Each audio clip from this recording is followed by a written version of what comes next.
सबसे पहले तो मैं अपनी तरफ से, अपनी पार्टी की तरफ से हमारे जो वीर सैनिक है जिन्होंने सिंदूर ऑपरेशन के दौरान पहलगाम के आतंकवाद में जो लोग हमारे शहीद हुए थे, जिनको आतंकवादियों द्वारा गोलियों से भून दिया गया था, मैं उन वीर सैनिकों को बधाई देता हूँ जिन्होंने इस नर संसार का बदला लेने का काम किया और इन वीर सैनिकों ने शौर्य, प्रतिमा, बहादुरी का जोरदार प्रदर्शन किया। पूरे देश को गर्व है। हम भी अपनी तरफ से इनको बहुत बहुत बधाई देते हैं और उसके साथ साथ मैं पार्टी के उन सभी नेताओं को भी और पार्टी के कार्यकर्ताओं को भी जिन्होंने 5, 6 और 7 तारीख 3 दिन में जो पानी को लेकर के हरियाणा और पंजाब में आज एक नया विवाद छिड़ा हुआ है, अपने पानी की हक की लड़ाई के लिए हरियाणा प्रदेश के लोगों को पूरा पानी मिले, उसके लिए जो 3 दिन पूरे प्रदेश भर में अलग अलग जिलों में जाकर के प्रदर्शन किया और सरकार को चेताने का काम किया, उसके लिए मैं उन सबको बधाई भी देता हूँ। बड़ी हैरानी की बात है, सरकार की तरफ से सर्वदलीय बैठक बुलाई गई और उस बैठक के अंदर सरकार की तरफ से मुख्यमंत्री ने बारी बारी ये कहा कि हमारा अधिकार, हम इसको लेकर के रहेंगे, हमें इसके लिए जो कोई भी बड़ा फैसला करना पड़ेगा। लेकिन क्योंकि कमज़ोर लोगों की सरकार है और कमज़ोर लोग कभी भी कोई बड़ा फैसला नहीं ले सकते, ये डमी सरकार है, इस सरकार को मुख्यमंत्री नहीं चला सकता, इसको तो दिल्ली में बैठे लोग चलाने का काम कर रहे हैं और दिल्ली के लोगों की जो सरकार को चला रहे हैं उनकी आपस में एक राय नहीं है, ये गुटों में बटे हुए लोग हैं। इसका नुकसान हमारे प्रदेश के किसान को, हमारे प्रदेश के आम आदमी को हो रहा है। हम इस सरकार की जितनी भी निंदा की जाए थोड़ी है। हैरानी की बात है, आज जो ऑपरेशन चला था पिछले दिन, उस ऑपरेशन को सीज फायर में आज मेरे ख्याल में 10 दिन के करीब हो गए और इस 10 दिन के अंदर सरकार ने अपने और कार्यक्रम शुरू कर लिए सारे, लेकिन उनको प्रदेश के पानी की आज भी चिंता नहीं है। इसलिए चिंता नहीं है कि इनका इस प्रदेश को बनाने में कहीं कोई सरोकार नहीं था, चाहे भाजपा थी चाहे कांग्रेस थी। ये तो जब हरियाणा प्रदेश अलग प्रदेश बनाया गया था उस वक्त भी इसका खुल करके विरोध करने वाले लोग थे। ये तो चाहते नहीं थे कि अलग प्रदेश बने, लेकिन चौधरी देवीलाल ने पूरे हरियाणा प्रदेश में लोगों के बीच में जाकर के लोगों की भावनाओं के मुताबिक एक लड़ाई लड़ी और उस लड़ाई की वजह से अलग हरियाणा प्रदेश बना। उसके बाद प्रदेश बनने के बाद पानी का बंटवारा हुआ, जहाँ हमें SYL का पानी सुप्रीम कोर्ट के फैसले के बाद इस सरकार को लेकर के आना चाहिए था। केंद्र की सरकार को उस फैसले को लागू करवाने में इनको दबाव बनाना चाहिए था। पानी लाने की बजाय इन्होंने इसके ऊपर राजनीति करी और उस राजनीति का खामियाजा आज हमें भुगतना पड़ रहा है। जब पंजाब के लोगों को ये लगा कि ये सुप्रीम कोर्ट के फैसले को भी लागू नहीं करवा सके, ये तो कमज़ोर लोग हैं, ये तो कहीं ना कहीं इस पर राजनीति करके पंजाब में अपने पैर जमाना चाहते हैं, तो वहाँ के मुख्यमंत्री ने तुरंत एक इस तरह का फैसला ले लिया कि जिससे टोटल मायूसी को मिल जाए और उसने हमारा जो भाखड़ा का पानी 9,000 क्यूसेक हमें मिला करता था उसको भी कम करके 3,000 क्यूसेक कर दिया। कहा कि मैं तो सिर्फ 3,000 क्यूसेक पानी दे सकता हूँ, इससे ज़्यादा पानी हमारे पास नहीं है। और जब चीफ इंजीनियर वहाँ गया पानी छुड़वाने के लिए उसको उन्होंने बंधक बना दिया, वहाँ फोर्स लगा दी और सर्वदलीय बैठक बुलाई। उस बैठक में कांग्रेस ने भी, बीजेपी ने भी खुल करके मान की बात का समर्थन किया। इससे ज़्यादा बड़ा दुर्भाग्य और क्या होगा कि जो नेशनल पार्टियां हैं वो स्टेटों में दोगली राजनीति कर रहे हैं। हरियाणा में मीटिंग में आते हैं, जहाँ सर्वदलीय बैठक होती है, तो उसमें तो खुल करके ये कहते हैं कि जो सरकार फैसला लेगी, सरकार अगर कोई ठीक निर्णय नहीं लेगी तो फिर हम इसकी लड़ाई लड़ेंगे। लेकिन केवल बयानबाजी है, उससे बाहर जा करके एक कदम भी प्रदेश के लोगों के हितों के लिए लड़ने के लिए नहीं उठाने का काम किया। ना कांग्रेस ने पानी के इशू के ऊपर आज तक कोई बड़ा फैसला किया और ना ही भाजपा जो है, कि भाजपा तो सत्ता में है, सत्ता में बैठे लोग तो अगर वो फोर्स लगा सकता है मान पंजाब में, तो फिर हरियाणा से जो गुजर के पंजाब के लोग जाते हैं, जो पंजाब के सरकारी साधन रोज दिल्ली जाते हैं, जो आगे तक जाते हैं, उनको बंद क्यों नहीं किया जाए, उन पे बैन क्यों नहीं लगाया जाए।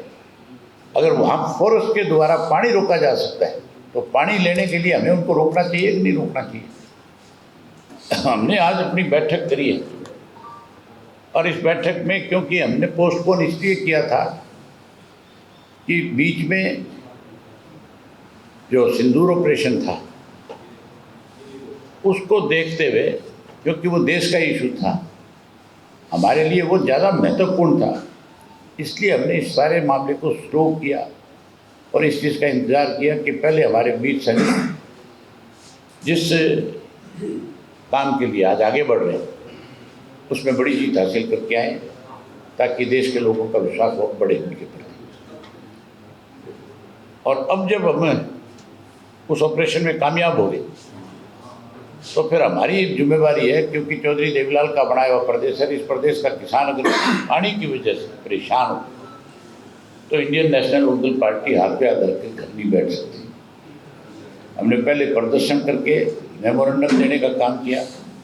मैंने अभी सब ने बैठ करके विचार किया कि हमें पहले गवर्नर से मिलना चाहिए, महामहिम से मिल करके उनके सामने अपना पक्ष रखना चाहिए। सरकार के सामने हमने बड़ा खुल करके अपना पक्ष रखा था, लेकिन सरकार ने जब हमारे पास अपना पक्ष रखा माजरा जी ने, तब तो इनकी बात के ऊपर ये कह रहे थे कि हम आपकी बात से सहमत हैं, लेकिन केवल अंदर सहमति जताई, उसके बाद कोई ऐसा कदम नहीं उठाया जिससे पानी आए। अब हमने फैसला किया है कि हमने पहले प्रदर्शन के माध्यम से मेमोरेंडम दे लिए, अब हम महामहिम से मिलेंगे, उनसे कहेंगे कि आप संवैधानिक पोस्ट पे बैठे हो और ये संवैधानिक इशू है, हमारा राइट है, आप इसके लिए सरकार पे दबाव बढ़ाओ और हरियाणा के लोगों को जल्द से जल्द पानी दिलवाओ। अगर 21 तारीख तक इस पर कोई फैसला नहीं लिया गया, नहीं कोई फैसला आया, पानी नहीं मिला हमें, तो फिर हमने एक फैसला कर लिया, एक निर्णय कर लिया कि हम 25 तारीख को पंजाब से होकर के, जो रास्ते हरियाणा से होकर के पंजाब के लोग दिल्ली जाते हैं, चंडीगढ़ और कहीं जाते हैं, हम उन लोगों को, आम आदमी को परेशान नहीं करेंगे, लेकिन सरकार का कोई भी साधन नहीं चलने देंगे, हम उसको रोक देंगे और ये सांकेतिक एक दिन के लिए रोकने का काम करेंगे। अगर फिर भी नहीं समझ में आई पंजाब की सरकार के द्वारा, फिर अगर हमारी बात को नहीं सुना गया, हरियाणा की सरकार के द्वारा कोई बड़ा फैसला नहीं लिया, तो फिर जिस तरह से किसान बॉर्डर पे बैठे थे, हमें मजबूर होकर के हरियाणा के प्रदेश के लोगों की पानी की लड़ाई के लिए इंडियन नेशनल लोकदल पार्टी अपना सब कुछ छोड़ करके और बॉर्डरों पे बैठ जाएगी। मुख्य रूप से 3-4 सड़कें हैं जहाँ से पंजाब का सारा ट्रैफिक आता है, हम सारा बंद कर देंगे, एक भी नहीं चलने देंगे और तब तक बंद रखेंगे जब तक हरियाणा के लोगों को उसके हिस्से का पूरा पानी 2000 क्यूसेक जो बनता है वो ना मिल जाए। बड़ी हैरानी की बात है, बयान आते मुख्यमंत्री के 10,000 क्यूसेक लेंगे, तेरे से मुर्दे आदमी लिया 3,000 क्यूसेक भी नहीं जाता, तो 10 की बात करता है। जो हमारा 9,000 क्यूसेक पानी है, हमें वो पानी मिले और केवल फिर हम इस पानी की लड़ाई भी लड़ेंगे। हम SYL को लेकर के भी इसको साथ जोड़ने का काम करेंगे और इस संघर्ष को लंबे समय तक जारी रखने का काम करेंगे। BBMB में हमारी तरफ से हमने हमेशा इस लड़ाई को लड़ने का काम किया था। लेकिन हैरानी की बात है, ये जो मुख्यमंत्री बने मनोहर लाल खट्टर, इस मनोहर लाल खट्टर ने, क्योंकि इनका हरियाणा के लोगों के साथ, खेती के साथ कोई संबंध ही नहीं है बेचारों का। ये तो 10 साल जब ये मुख्यमंत्री था तब इन्होंने मिल करके हरियाणा प्रदेश को कर्जे में डुबोने का काम किया और दोनों हाथों से लूटा। आज जिन लोगों ने लूटा था उनके खिलाफ कोई कार्रवाई नहीं। मुख्यमंत्री नायब सिंह सैनी कह रहा था कि मेरे पास किसी की शिकायत आएगी तो मैं उसके खिलाफ खुल करके कार्रवाई करूँगा। वो कार्रवाई करने की बजाय सभी उस चीज़ में शामिल हो गए। आज उससे भी बड़ी लूट शुरू होगी प्रदेश के अंदर। हमारा एक मेंबर होता था बीबीएमबी में, और उस मेंबर का काम ये था कि डे टू डे बीबीएमबी में कितना पानी है, कितना हमारे हिस्से का हमें मिल रहा है, क्या हो रहा है, ये सारी चीज़ें सरकार को अवगत कराता था। 2022 में हमारे मेंबर की रिटायरमेंट हो गई। 2022 से लेकर के 25 आ गया, अब तक नया मेंबर नहीं अपॉइंट कर सके। अगर हमारा मेंबर अपॉइंटमेंट मानी होगी तो उसका नुकसान प्रदेश को होगा कि नहीं होगा, सीधा सीधा। तो इसके लिए तो जिम्मेवार पहले मनोहर लाल खट्टर रहे, अब ये मौजूदा मुख्यमंत्री है। हमने फैसला ले लिया कि या तो ये जल्दी कोई बड़ा फैसला ले और लोगों को पानी दिलवाए। आज हरियाणा प्रदेश की हालत इस किस्म की है कि लोगों को पीने के पानी की भी दिक्कत और किल्लत है। ज़मीन का पानी पीने पे मजबूर होना पड़ता है। कैनाल वेस्ट वाटर वर्क्स का जो पानी था उससे वंचित हो गए लोग। मोल मिलता है पानी जगह जगह पे, पैसे दे करके पानी पीने पर मजबूर हैं लोग। इसलिए हम लोगों की लड़ाई को लड़ेंगे। अभी पहले गवर्नर से मिलेंगे और महामहिम से मिलने के बाद जैसे हमें मिलने का समय मिल जाएगा उनसे मिलेंगे, और उसके बाद 25 तारीख को अगर पानी नहीं आया 25 से पहले तो फिर हरियाणा बंद कर देंगे। पंजाब से गवर्नर से मिलने के लिए 21 तक का अभी हमने सेक्रेटरी साहब की जिम्मेवारी लगाई है कि आप पता करो महामहिम के ऑफिस से कि वो किस दिन का समय हमें मिलने का देंगे। हमारी कोशिश रहेगी कि 20 से पहले पहले उनसे मुलाकात हो। ज़्यादा से ज़्यादा 21 तक इंतजार करेंगे, उसके बाद उनसे भी मिलने का इंतजार नहीं करेंगे। फिर हम अपने काम में लगेंगे। फिर हम अपनी 21 तारीख को प्रदेश कार्यकारिणी की बैठक बुलाएंगे और उस बैठक में हर जिलों की ड्यूटी लगाएंगे। हर जिला ये ड्यूटियाँ लगा करके जो बॉर्डर हैं, मेन 3-4 है, उनको रोक देंगे। 25 के बाद जो आप स्थायी धरने की बात कर रहे हैं, तब भी सरकारी गाड़ी रोकेंगे? उसके बाद भी अगर ज़रूरत पड़ी तो पंजाब से कोई भी साधन नहीं जाने देंगे। हमारा पानी अगर रोक सकते हैं तो फिर हम किसी के रास्ते नहीं रोक सकते। ऐसे तो सर झगड़े वाली स्थिति बन जाएगी। झगड़े वाली स्थिति जिसने पैदा करी है, जिम्मेवार कौन है? इसके लिए पंजाब की सरकार जिम्मेवार है। पंजाब की सरकार के साथ पंजाब के सारे राजनीतिक दल जिम्मेवार हैं, जिन लोगों ने उस सर्वदलीय बैठक में मुख्यमंत्री की बात का समर्थन किया। अगर वो झगड़े को उतारू होंगे तो हमें उनकी भाषा ही बोलनी पड़ेगी। अगर उनकी भाषा नहीं बोलेंगे तो उनके समझ में कैसे आएगा? फिर तो वो ये कहते हैं कि हरियाणा हमारा छोटा भाई है, और जब मर्जी आके हरियाणा की गर्दन पकड़ के खड़े हो जाए। किसानों से भी कहेंगे हरियाणा में कि वो भी आंदोलन, हम भी शांतिपूर्वक चलाने का काम करेंगे, लेकिन अपने अधिकार के लिए शांतिपूर्वक तरीके से आंदोलन चलाएंगे। अगर हमें कोई मजबूर करेगा तो फिर देखेंगे। सर, हरियाणा की सर्वदलीय बैठक हुई। सर्वदलीय बैठक में रामपाल माजरा जी थे, आदित्य चौटाला जी थे, भूपेंद्र सिंह हुड्डा भी उस बैठक में पहुंचे। उदय भाग के मुख्य विपक्षी दल के सर हुड्डा साहब की और उनकी पार्टी की भूमिका कैसे देखते हैं? चूंकि उसके बाद सर पंजाब विधानसभा का स्पेशल सेशन बुलाया जाता है, उसमें रेजोल्यूशन पारित किया जाता है, पानी नहीं देंगे, और मुख्य विपक्षी दल की भूमिका में कैसे देखते हैं?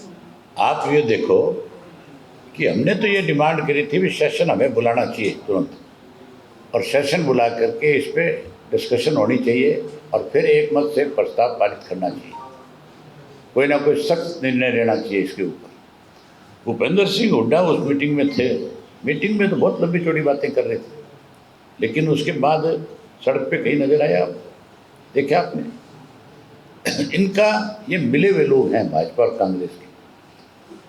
और भूपेंद्र सिंह हुड्डा जो आज हरियाणा की बात करता है, आप उनसे ये पूछो, ये सबूत है मेरे पास, और मेरे पास नहीं है। आप भी RTM जाके ले सकते हो, आप भी आज विधानसभा का रिकॉर्ड देख सकते हो। आज कैबिनेट की मीटिंग में जो हुई थी उस वक्त की कंबाइंड पंजाब की, उनका रिकॉर्ड मैंने स्वयं, जब हरियाणा की गोल्डन जुबली थी, एक एक पेपर विधानसभा में दिखाए थे कि किस किस आदमी की किस किस तरह की हरियाणा प्रदेश को बनाने में भूमिका रही। उसमें भाजपा की भी और कांग्रेस की भी। और कांग्रेस में कौन? भूपेंद्र सिंह हुड्डा के फादर जो थे, उस वक्त कैबिनेट के मिनिस्टर थे पंजाब की विधानसभा में। और उस कैबिनेट मिनिस्टर के होते हुए जब ये डिमांड हो रही थी कि हरियाणा अलग प्रदेश बने, तो प्रताप सिंह कैरों ने कैबिनेट की बैठक बुलाई, और उस बैठक के अंदर उसने ये निर्णय लिया कि भाई ये प्रस्ताव है मेरे पास, भी हरियाणा पंजाब से अलग हो या ना हो, इसके ऊपर आपका क्या मत है। उनकी कैबिनेट का ये फैसला था कि हरियाणा पंजाब से अलग नहीं होना चाहिए, और उसमें भूपेंद्र सिंह हुड्डा के पिताश्री के दस्तखत हैं। ये तो हरियाणा ही अलग नहीं बनाना चाहते थे, ये तो केवल झूठ और लूट की राजनीति करते हैं, मिल करके इस प्रदेश को ख़त्म करना चाहते हैं। पूछो उससे, हुड्डा से, मैं आपको पेपर दे दूंगा, मेरे से ले लेना, आपके पास ना है तो। और अब की बार जब हुड्डा के साथ कोई जब आए चंडीगढ़ में, जब वो आपको बुलाए प्रेस कॉन्फ्रेंस करे, तो उनको दिखा दो कि ये रिकॉर्ड में है। आप कैसे डिनाई कर सकते हो इसको? ना ये डिनाई कर सकते, ना RSS डिनाई कर सकती। उस वक्त की जो संघ थी, जब हरियाणा अलग प्रदेश बना था, जब बीजेपी नहीं थी, संघ पार्टी होती थी, बीजेपी जनसंघ, और उस जनसंघ के 2 मेंबर थे लोकसभा में। उन दोनों मेंबर में से एक मेंबर ने तो लोकसभा के अंदर जेब में दिया डाल के लेकर के गया था और बाती लेके गया था, और उसने ये कहा था खड़े होकर के लोकसभा में कि भाई मुझे जिस कमेटी का मेंबर बनाया गया, मेरी पार्टी के द्वारा मुझे ये कहा गया इसमें कि भाई आप हरियाणा प्रदेश का विरोध करोगे, लेकिन क्योंकि मैं मेरा हरियाणा प्रदेश का रहने वाला हूँ, मेरे प्रदेश के लोगों के साथ अन्याय हो रहा है, इसलिए मैं दिया और बाती साथ रहे हूँ, तेल अपना डाल लूँ, मैं थारी पार्टी से आज इस्तीफा देता हूँ। ये लोकसभा के रिकॉर्ड के ऊपर है। तो जो पार्टियां विरोध करने वाली, आप उनसे कैसे उम्मीद कर सकते हो कि वो आपके पक्ष की बात करेंगे, वो आपको पानी दिला देंगे? पानी तो हमने कहा है आपसे पहले भी। ये बदकिस्मती हमारे प्रदेश की कि ऐसे लोगों के हाथ में सत्ता रही है जिन्होंने हरियाणा प्रदेश को लूटने का काम किया। पानी की लड़ाई पहले भी हमने लड़ी, आगे भी हम ही लड़ेंगे, और हम ही पानी हरियाणा प्रदेश के लोगों को दिलाएंगे। आपने सर SYL की भी लंबी लड़ाई लड़ी, लेकिन पंजाब जिस तरीके के फैसले करता है, SYL की लड़ाई लड़ी, हम वो लड़ाई जीत रहे थे। भाजपा की केंद्र की सरकार को पच नहीं रहा था, इसलिए उन्होंने हमारी पार्टी तोड़ दी। कुछ हमारे स्वार्थी लोग थे जो भाजपा के हाथों में खेल गए, उससे पूरे हरियाणा प्रदेश का नुकसान हो गया। आज तो वो समाप्त हो गए बेचारे। उन्होंने करियर रोहतक में सराहा दी, लेकिन एक बार उन लोगों ने लोगों को मतलब इस तरह से भ्रमित कर दिया था कि लोग कहीं ना कहीं खुद अपना नुकसान कर बैठे। जेजेपी ने आज रोहतक में वो कह रहे हैं कि पोस्टर लगाएंगे ओम प्रकाश चौटाला जी का, चौधरी ओम प्रकाश चौटाला का पोस्टर लगाओ, मेरे पैर में जूत आवे। चौधरी ओम प्रकाश चौटाला का पोस्टर अगर वो लगाएंगे तो मेरे पैर में जूत आता है, ठीक है ना। चौधरी ओम प्रकाश चौटाला ने जब वो गए थे उससे पहले बड़ा खुल करके उनके बारे में कह के गए थे कि हमारे गद्दार हैं, और हमारा गद्दार कोई हमारा पोस्टर कैसे लगा सकता है? जो आपका विरोध है सर, कोई भी राजनीतिक पार्टी, आप तो कहते रहे हैं सर, कोई भी राजनीतिक पार्टी सामाजिक लोग लगाते हैं तो अच्छी बात है। राजनीतिक पार्टियां लगाया करती है, राजनीतिक पार्टी थोड़ी है, लुटेरों का गिरोह है एक। सेंटर गवर्नमेंट करो, चलो कोई काम की बात करो, छोड़ो, आपको और कोई काम मिलता नहीं है, ले दे के उनका नाम लेके हद शुरू कर देते हो। सर इसमें आम आदमी पार्टी का रूप कैसे देखते हैं, क्योंकि ऐसे पहले कभी मुद्दा सामने आया नहीं। भाई आम आदमी पार्टी हरियाणा में तो कहीं कोई बुक्कत रखती नहीं है। आम आदमी पार्टी कांग्रेस के साथ मिलकर के चुनाव लड़ रही थी लोकसभा का, तो फिर आप ये मान के चलो एक ही थाली के चट्टे बट्टे हैं। सर जब कल जो मीडिया की तकनीकी समिति की बैठक हुई उसमें हरियाणा ने कहा कि हमारा 9000 क्यूसेक पानी बनता है, और जो पानी हमें पिछले महीने में नहीं मिला है, ऐसे में हमारी 10,000 क्यूसेक से ज्यादा की डिमांड है के लिए। मैंने आपसे संभव नहीं है। मैंने आपसे यही बात कही थी कि 9000 जो हमारा बनता है वो तो ले ही नहीं पा रहे आप 10 की डिमांड कैसे कर सकते हो? आप डिमांड 10 की कैसे कर सकते हो? आपकी औकात नहीं अपने हिस्से का पानी लेने की, आप फालतू की बात कर रहे हो। आज हमारी सरकार होती तो मान तो नाक रगड़ करके और पानी चलाता। ये कैसे रोक सकते हैं हमारा पानी? सेंट्रल गवर्नमेंट चला दे भाई पंखे, अब क्यों गर्मी मारा इन्ना है? सर केंद्र सरकार की भूमिका को कैसे देखते हैं इसको पानी इससे ज़्यादा असंगत और क्या होगी? SYL का पानी आज हमें नहीं मिल रहा तो उसके लिए सबसे बड़ी जिम्मेवार केंद्र की सरकार है, प्रदेश की सरकार है, बीजेपी जिम्मेवार है, कांग्रेस उससे बड़ी जिम्मेवार है। केंद्र में हमारे जो MP जीत करके गए हैं कांग्रेस के, उनमें से किसी ने आज तक SYL का जिक्र किया? एक बार भी किया? तो फिर आप उनकी क्या उम्मीद क्या लगा सकते हो आप उनसे? अब 5 मेंबर थे, 5 में से 4 जा करके मिलते हैं, एक मेंबर को मेंबर ही नहीं मानते अपने को।